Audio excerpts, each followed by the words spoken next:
My parents' old home was built in 1904. Even when I was a child, I felt that everything about it looked and felt ancient, like a throwback to an era of horse-drawn buggies, corsets, and top hats. A single-family dwelling, the house's frame is wooden, the color of faded cream, set atop a battered concrete block foundation. The foundation has so many cracks, it almost looks like a spiderweb creeping across each surface. Heavy steps up front lead to a wide porch, the boards so worn they creak if a squirrel so much as runs across them. Every window has old glass, slightly wavy, casting reflections that sometimes shift and distort faces in oddly hypnotic ways. I've been living here for about 12 years off and on, along with my siblings. Over time, we've grown used to the house's oddities.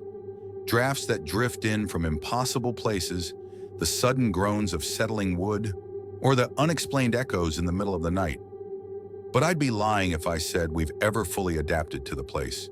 A creeping sense of being watched sometimes clings to your skin when you walk through certain hallways, no matter how bright the sun might shine or how loud the televisions might blare. Out of all the strange experiences in the house, fleeting shadows on the stairs, disembodied footsteps at 3 in the morning, doors that close themselves, there's one story that still sends a chill up my spine. It happened to my brother. It was close to 10 years ago, on a Sunday evening in late fall. And to this day, whenever I ask him about it, he tries to laugh it off, but there's a tremor in his voice, like he can still feel the eyes of something watching from the darkness. Before I dive into the strangest part of his encounter, let me set the stage. My brother, who's about 3 years younger than me, was deep into music at the time. He and his friends had formed a small garage band that played mainly Spanish rock. Lots of alternative stuff, but in Spanish. On Sunday afternoons, they'd gather in the basement of our house to practice. This was something of a tradition. Their music would reverberate through the floorboards, and you could hear muffled drums and guitar solos as you walked up to the front porch. Our basement is a world unto itself. Originally, it must have been dug out as a root cellar of sorts, then expanded over decades. The entire basement is a clutter of old partitions, narrow passageways, and low-hanging pipes. It's far from a neat, wide-open space. Instead, it's a labyrinth of storage boxes, dusty furniture that no one ever uses, a couple of half-finished rooms with peeling wallpaper, and in the middle, a hulking boiler and main heating unit. These old units are borderline antiques, cast-iron behemoths that clank and groan sporadically. If you didn't know better, you might think those noises were footsteps or old men muttering secrets in the dark. That's the scene where my brother's band used to practice. They crammed themselves and their equipment into the more open area near the back, far from the entry door. They strung up a few bare light bulbs overhead, turning the space into a chaotic rehearsal area dotted with amps and battered speaker cabinets. Sundays were their jam sessions, typically lasting until around 8 p.m. That's when I would normally show up after running errands, heading upstairs to my old bedroom for some rest before starting my overnight shifts. The band would pack up their things, load instruments into a couple of trucks, and head out to continue the night elsewhere. One Sunday in late November, a time of year when the days shorten and darkness settles early, my brother and his crew finished playing. They were sweaty, tired, and hungry. It must have been around 7:45 or 8 p.m. They decided they'd hang out at a friend's house for a while, maybe grab a bite. They started carting their gear upstairs out of the basement and into the trucks parked by the gate outside. A typical routine. The path they had to follow was a bit winding. From the basement's back area, you'd walk past the boiler room, through a narrow corridor, then up a short flight of wooden steps. At the top, you'd enter the kitchen, then continue down a short hallway, past the living room, and finally out onto the front porch. It was usually no big deal, even with arms full of music equipment, just a walk from point A to point B. That evening, everything went smoothly until the group was already loaded up in the truck. My brother was about to hop in too. Suddenly, he remembered he'd left something important behind, a to-go container of pancakes he'd brought earlier. He'd planned on eating them during the break, but they'd ended up forgotten on top of one of the speakers. If you know my brother, you'd know that leaving food behind is not in his nature. He decided he had to go back down for them, even though the rest of his bandmates were already waiting for him in the truck. It was dark by this time, and the house lights were minimal. My parents liked to keep electricity costs down. He re-entered through the front door, navigated the corridor in the kitchen, and headed down those stairs again into the basement's murky half-light. The basement can be unnerving on a good day. Old flickering overhead bulbs cast shadows everywhere, making even boxes and old furniture look vaguely menacing. But that night, some of the lights were already off. His friends had systematically flipped the switches behind them as they left. Only a single bulb somewhere near the middle of the basement still gave off a dim, sputtering glow. My brother walked carefully, scanning the familiar clutter for his small to-go container. The to-go box was indeed sitting on a tall speaker cabinet near the far wall. He let out a relieved breath. He'd found his precious pancakes. However, just as he started to reach for them, something caught his eye, or rather the corner of his eye. He later described it as a shadowy figure. It was tall, but its exact height was hard to gauge. It hovered just at the edge of his peripheral vision, as if it were trying to avoid direct scrutiny. He turned his head slightly, but the figure seemed to shift behind the silhouette of the boiler. An overpowering sense of dread suddenly washed over him. It was more than the usual basement spooks. He felt truly uneasy, like something cold and ancient had turned its gaze upon him. We'd been taught various superstitions growing up. If you ever feel a malevolent spirit, you can say a quick prayer, or if you're overwhelmed and not in a prayerful mood, you can curse at it, essentially telling it to leave you alone. My brother, never one to mince words, blurted out, "Hey, fuck you, I don't have time for this shit." It was half bravado, half genuine fear reflex. He hoped in that instant that whatever was lurking in the dark would just dissolve into the gloom. Clutching his pancakes, he briskly moved toward the back stairs to exit. He didn't run. Some primal part of him insisted that running would be worse, that it might trigger pursuit. Yet his pace was quick. He snapped off a couple more light switches as he went, because that's how we are, always sure to turn off lights. The last light switch was on the wall near the front door upstairs. No big deal, he told himself. Just walk, switch off, get outside, lock up. But the entire time, that weight on the back of his neck wouldn't vanish. A prickling sensation, like being scrutinized by hungry, silent eyes. He said he felt something just behind him, close enough that if he slowed even a fraction, it would brush against his shoulder. A rancid odor drifted around him, faint but distinct, reminiscent of damp earth and something metallic, almost like old blood. He resisted every urge to spin around. He didn't want confirmation that something was trailing him. When he finally reached the top of the stairs and stepped into the living room, he flicked the last switch. Darkness swallowed the interior of the house in one swift gulp. The only illumination came from a street lamp outside, spilling amber light through the living room windows. He stepped onto the porch, his heart hammering. He swung the front door shut, and for a brief second, he felt sure that if he turned around, he'd see a face, some twisted, half-formed visage staring out at him from the darkness behind the glass. But he refused to look. He closed the door with a decisive thud. Outside, he jogged down the porch steps, still clutching his pancakes in one hand. The crisp, late autumn air struck his face. A distant hush settled across the large front yard. Our house sat far from the main street, so it was quiet enough to hear leaves scraping the concrete. He exhaled a shaky breath, trying to calm himself. By the time he neared the truck, he almost laughed at himself, thinking he had let his imagination run wild. Shadows in old houses can play terrible tricks on the mind. He climbed into the driver's side, clicked his seatbelt, and tossed the pancake container onto the passenger seat. All of his friends were in the truck, waiting.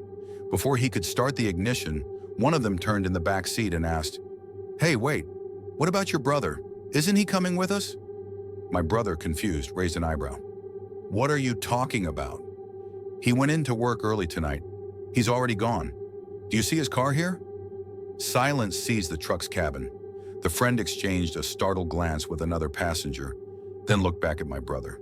Their eyes were wide, voices trembling a little when they asked, "So then, who was walking right behind you when you were leaving the house?" That was the moment my brother felt the blood drain from his face. The weight he'd felt on the back of his neck wasn't just a trick of his imagination, or at least his friends had seen something. When he pressed them for details, the two friends stammered that they had each seen a tall, human-like silhouette just a step behind him as he walked from the front door. They assumed it was me, or maybe some other sibling that lived with us, about to join them. But in the poor lighting, all they really saw was a shape. By the time my brother stepped off the porch, the figure was gone. No one had an explanation. They ended up driving away in tense silence. My brother didn't speak for the first 10 minutes of that ride, the to-go container of pancakes lying forgotten next to him. To this day, the recollection makes his eyes dart around a room, as if he's checking corners for that shape or something else. But that was not the only incident in our old house. Only the most chilling. Over the years, we pieced together a tapestry of bizarre moments, trying to see if there was any pattern or single presence responsible. Let me share some of what we've discovered, because maybe it'll give you a clear idea of how an entity like that could exist undisturbed for so long. Shortly after my parents bought the property, my mother swore she felt an immediate heaviness in the foyer. She recounted standing there alone, her reflection dimly visible in an old mirror from the previous owners. The house was empty except for a few boxes, yet she felt a tangible presence, as if a crowd of people stood around her, invisible but breathing in unison. She tried to shake it off, lack of sleep, nerves about moving. But even years later, she refused to spend any length of time alone in that foyer. If she had to greet someone, she'd either do it outside or usher them quickly into the living room. My younger sister heard voices, usually late at night. She'd be up studying in her bedroom on the second floor, around midnight or 1 a.m. She'd hear muffled conversations. At first, she thought I was awake, talking on the phone. But then she'd listen more closely and realize the voices were too low, too jumbled. They rose from somewhere between the walls, or sometimes even from the heating vents. And whenever she tried to make out words, the voices would stop. Another time, my father was rummaging for tools in the basement when he heard a sudden rasping cough directly behind him. It startled him so badly he dropped a wrench. He spun around, sure he'd see my brother or me. No one was there. Our father wasn't the superstitious type. He'd grown up on a ranch, used to strange sounds at night. But the look on his face, pale and shaken, told us all we needed to know. We asked him if it could have been pipes or the boiler. He just shook his head, said the cough was too distinctly human, too close. Were all these experiences connected? Was there a single older presence that resented our family's intrusion? Or did the old house simply open a gateway for multiple wandering spirits? We never found any diaries or hidden journals explaining the history in detail, but we heard rumors from neighbors. The property once belonged to a reclusive man, rumored to dabble in dark rites. Another story claimed a violent confrontation occurred in the early 1930s, leaving one occupant dead at the bottom of the basement stairs. None of this was ever confirmed, but legends take root in old towns easily. After my brother's chilling encounter, we tried investigating the basement further. We'd approach it like amateur sleuths, shining flashlights into every nook. We discovered bizarre remnants tucked away, a half-rotted trunk of clothes that must have been decades old, scraps of newspaper describing fires and robberies from the 1910s, broken picture frames still holding black and white portraits whose faces had faded beyond recognition. The more we explored, the more unsettled we felt. The basement's layout was strangely compartmentalized, as though successive owners had built partial walls and subrooms without any overarching plan. Some sections were bricked off entirely, leaving you to wonder what lay behind them. The boiler had pipes snaking along the ceiling like metal intestines, dripping condensation. At times, it almost felt as if the basement itself were alive, changing temperature and air pressure from one corner to another. My brother swore that whenever he stood near certain brick sections, he felt a faint breeze passing through cracks in the mortar. He once mentioned hearing a soft scraping on the other side of one such wall. He joked that maybe it was a raccoon or squirrel, but in the hush of that subterranean world, the scraping sometimes sounded deliberate, almost rhythmic. We never came across anything explicitly occult, no pentagrams or sealed letters summoning spirits, but the atmosphere alone was enough to feel sinister. One evening, while rummaging with flashlights, we noticed a child's small handprint in the dust on a windowsill that neither my siblings nor I could have made. We were well past that age. The print looked fresh, crisp, as if a child had pressed down their palm only minutes before. Yet no one else had been in the basement that day. When we checked back later, the dust had been wiped away entirely. We asked around if any neighbor's kid had snuck in. No one had. In the weeks after his encounter, my brother began having nightmares. Often he dreamt he was back in the basement. Only this time, the lights wouldn't work at all. It was pitch black. He'd see a tall figure at the end of a corridor, just out of reach of his flashlight's beam. He'd feel compelled to walk forward, heart hammering, but as soon as he got close enough to see any details, he'd wake up in a sweat. Sometimes he'd find shallow scratches on his arms or chest, as though he'd been raking himself in his sleep. He also complained of thumping in the walls at night, especially behind the headboard in his bedroom. It came in sequences of 3 or 4 knocks, a quiet, methodical pattern. Thump, thump, thump, thump. Could have been water pipes or the old house settling, sure, but it got to the point he couldn't relax in bed. The sounds made him so uneasy he started sleeping with earplugs. As our parents were devoutly religious, they considered inviting a local priest to bless the house. My mother, in her growing anxiety, frequently sprinkled holy water around, especially near the basement steps and the door frames. However, each time she did so, we'd experience a slight escalation of strange events, like a backlash from something that deeply resented our attempts to drive it out. One particularly unnerving night, I was dozing on the couch, too tired to climb upstairs, when the power went out. The entire house blinked into darkness. Seconds later, I heard distinct, heavy steps on the floor above me. They were unhurried but deliberate. Then the steps trailed off toward the stairs leading to the basement. My hair stood on end. If it had been my brother or sister, they would have called out, or at least used a phone flashlight.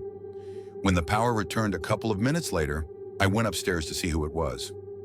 Both siblings were asleep in their rooms, doors closed. I decided not to investigate the basement that night. Fading light, deepening shadow. Autumn gave way to winter, and nights stretched longer. The house took on an even gloomier aspect.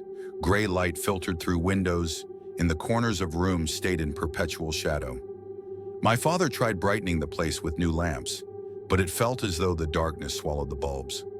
During this time, the basement started to emanate a new odor, damp and decaying, mixed with something like rusting metal. We checked for leaks or dead rodents. Nothing turned up, yet the smell lingered, a cloying presence that clung to our clothes if we stayed down there too long. We finally decided enough was enough and made an appointment with a local historian who specialized in old properties. She was an elderly woman named Mrs. Hernandez, known for her knowledge of the neighborhood's past. We expected to learn about prior owners, any tragic stories that might explain the haunting. She welcomed us into her modest office, lined with shelves of manila folders and dusty binders. When we mentioned our address, she grew unusually quiet. Mrs. Hernandez said something about a violent end that occurred in the house around that time, though the details were scarce. The rumor was that the occupant's eldest son had died under unexplained circumstances.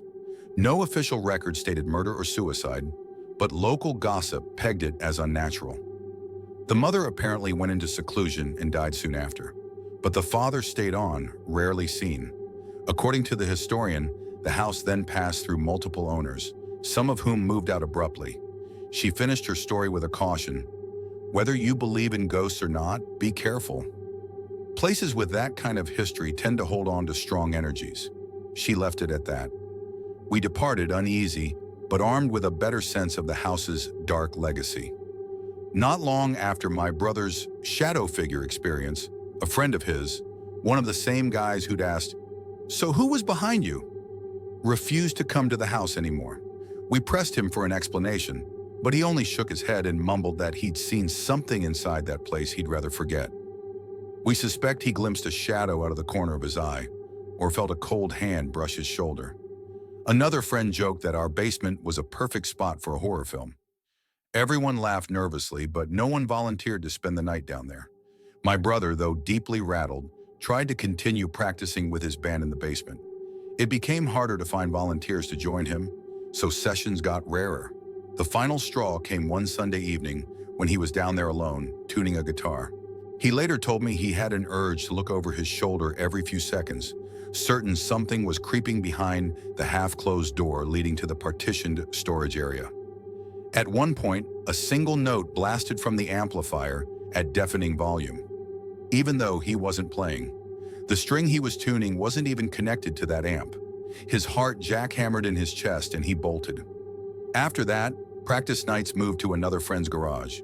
Because I worked the graveyard shift, I often left the house between 8 and 9 p.m. and returned around 5 in the morning. The household was usually quiet when I got back. My siblings asleep, my parents snoring, the lights low. Yet every time I set foot inside those hours, I braced myself for something unusual. The air at 5 a.m. is different than at midday, thick, still, as though the walls are holding their breath. One memorable morning, I slipped in, hung my coat, and heard a whisper from the living room. The single word sounded like my name, Rob, though so faint I couldn't be sure. I froze, scanned the shadowy furniture, and saw no one. I flicked on a lamp, bathing the living room in pale yellow light. Silence. The carpet bore slight footprints as if someone had walked through it recently, but I couldn't guess who. My sister and brother insisted they'd been asleep for hours. My mother claimed she hadn't left her room.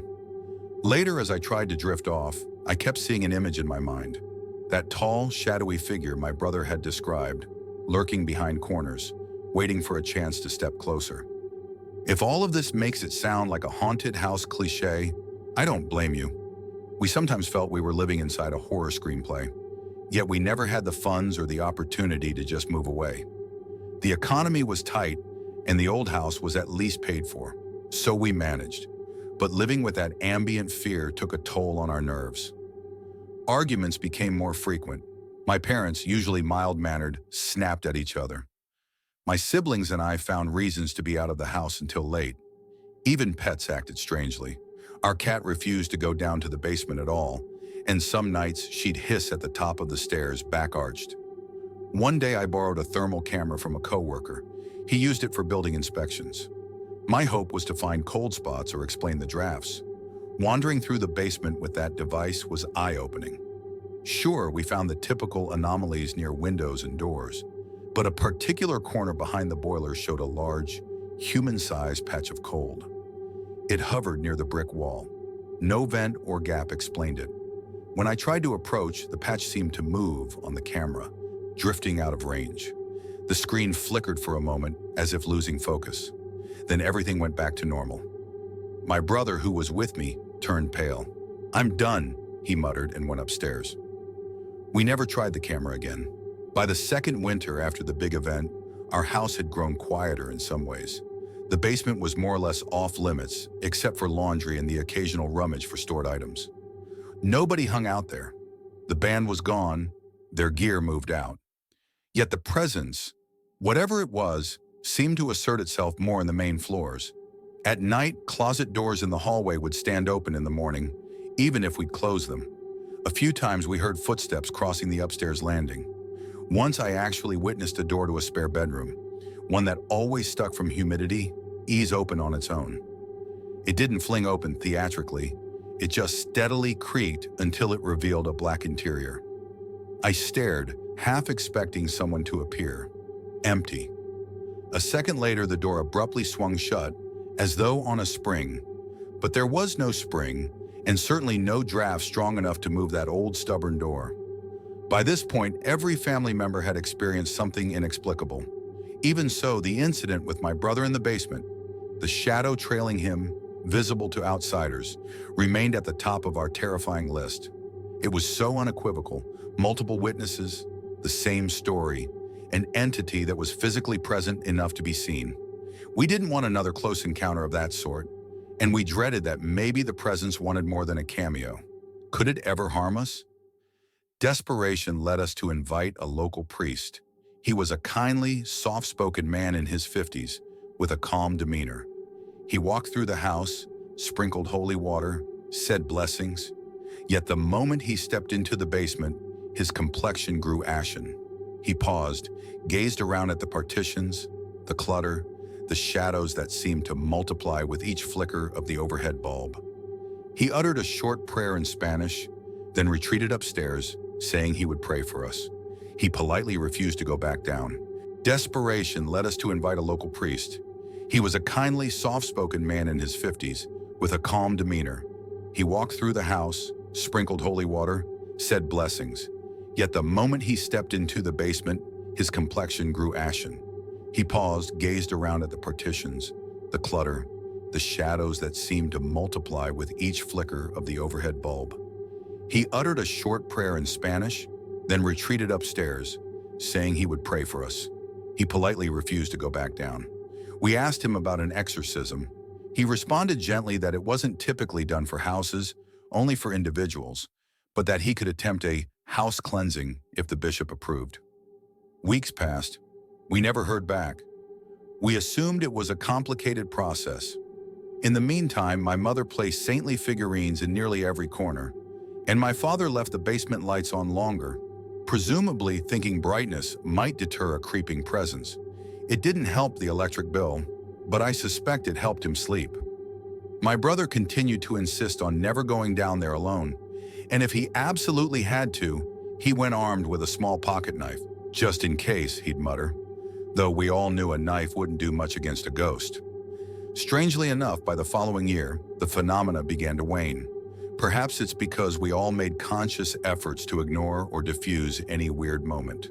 We'd rush out the door for work, fill our weekends with activities that kept us away from home, or simply laugh off the occasional odd noise. It was a strategy of denial that gradually sapped the tension. The house didn't become normal, but it settled into a more tolerable weirdness. You'd still hear a strange bump at night or feel a brush of cold air near the basement door. But it was fleeting, ephemeral. The entity, if it was indeed a single entity, seemed less active. Days turned into months, months into a year. Life chugged along. One evening, my brother and I found ourselves in the living room, relaxing after dinner. An old horror movie played on TV, ironically about a haunted mansion. We joked half-heartedly about how it reminded us of our own place. Then after a bout of silence, he brought up that night, the night with the pancakes. He revealed something I hadn't known. He said, "When I was down there grabbing the food, I swear I heard a whisper. It almost sounded like someone breathing in my ear. And when I said, 'Fuck you, I don't have time for this shit,' it was like the air got colder. I felt it react, like I'd offended it. At the top of the stairs, flipping that last switch, it was so close. I thought I heard it exhale. Then later, hearing from my friends that they saw the shape, man, I almost lost it." He was trembling a bit, remembering. Despite the fact that nearly a year had gone by, I could see how fresh it was in his mind. We never fully shook that incident. Maybe we never will. I've since done more research. The best guess I have from reading dozens of accounts of shadow people or basement dwellers is that old houses tend to be reservoirs for energy, both good and bad. If tragedies or powerful emotions occurred in the house's past, they can linger like an echo. Sometimes these echoes manifest as repeating apparitions, or occasionally as an entity that can interact with the living. Certain basements, especially ones with labyrinthine layouts or partial bricking, can become dens for these forces, like pockets of stagnant air where energy accumulates. If the occupant, like my brother, pays attention or even challenges it, it might feed off that energy, growing bolder. That's my best guess, though I have no definitive proof. The story remains a personal haunting, something that shaped our family's experiences within that home. Eventually, our parents sold the house, and we all moved on. But up to the day we moved out, we still heard the occasional footstep or door creak at inexplicable hours. Even the real estate agent, on a late evening walkthrough, remarked that the basement felt claustrophobic. We never disclosed the haunting to the buyers, obviously. Their face lit up at the house's character. I sometimes wonder if they discovered more than they bargained for. Despite all these oddities, the single question that reverberates through the family's collective memory is the one asked by my brother's friend. "So then who was walking behind you when you were leaving the house?" There's something about that question, so simple, so direct, that sends icy prickles across the scalp. It confirms that the presence wasn't purely subjective or born of fear. Two separate people physically witnessed a shadow trailing behind my brother in near-perfect synchronization. I try to visualize the scene. My brother steps quick but not quite running, emerging from the dim glow of the living room into the deeper dark of the porch. The truck's headlights might have been illuminating part of the yard, leaving the house half in shadow, and behind him, a faint silhouette, as though it was tethered to his every move, dissolving into the darkness the moment he stepped off the porch. Was it an echo of a past resident, lingering out of habit or malevolence? Or was it something darker, taking advantage of old walls and old wood to manifest itself? No matter how often we talk it through, we never arrive at a definitive conclusion. Instead, we circle back to the same uneasy truth. The house had something in it, a presence beyond our comprehension. And for a flicker of a moment, it was visible in the open air, recognized by more than one witness. I still revisit that house in my dreams, even though it's been years since I lived there. Sometimes in these dreams, I'm standing on the front porch at night, the wind rustling the overgrown grass of the front yard. The living room lights are off, and through the sheer curtains, I see movement inside. Something tall, gliding across the room. Then it stops and seems to face me, as if it knows I'm watching. My stomach clenches. A part of me wants to run off into the night, away from that porch. Another part wants to fling open the door, march in, and flip on every light to confront it. But I never do either. I just stand there, heart pounding, while the figure becomes a deeper, darker shape against the blackness until the dream breaks. I've tried to rationalize or reinterpret the old stories. My brother's experience could be explained by stress, dim lighting, the natural eeriness of a century-old basement. Perhaps the two friends in the truck saw a play of shadows, but some doubts will always remain. A trick of the light doesn't linger at your back, giving you an almost tangible sense of dread. A mere shadow cast by a porch lamp doesn't vanish in an instant, leaving behind no sign but a deepening hush. And of course, a trick of the light wouldn't cause your friends to blurt out that someone else was with you, someone they assumed was a living, breathing person. That detail, above all, cements the uncanny reality. Something accompanied my brother up those stairs that night and into the living room, nearly all the way to the front door. Something no one could explain or name. It's the question that never gets answered. It lingers in our memories like a whisper echoing through an empty room. Who or what walked behind him as he left the house? Even if we never learn the answer, the recollection remains as real as the house itself. Tall, timber-framed, perched on a cracked concrete foundation, its windows forever gazing into the stillness of the yard. And if you ever find yourself drawn to that same living room, late on a winter evening, when the lights are off and the wind rustles the porch screens, I can only offer the same warning that my brother eventually took to heart. When your instincts scream that you're not alone, listen. And if you sense a presence lurking just behind you in the darkness, do not, under any circumstances, turn around.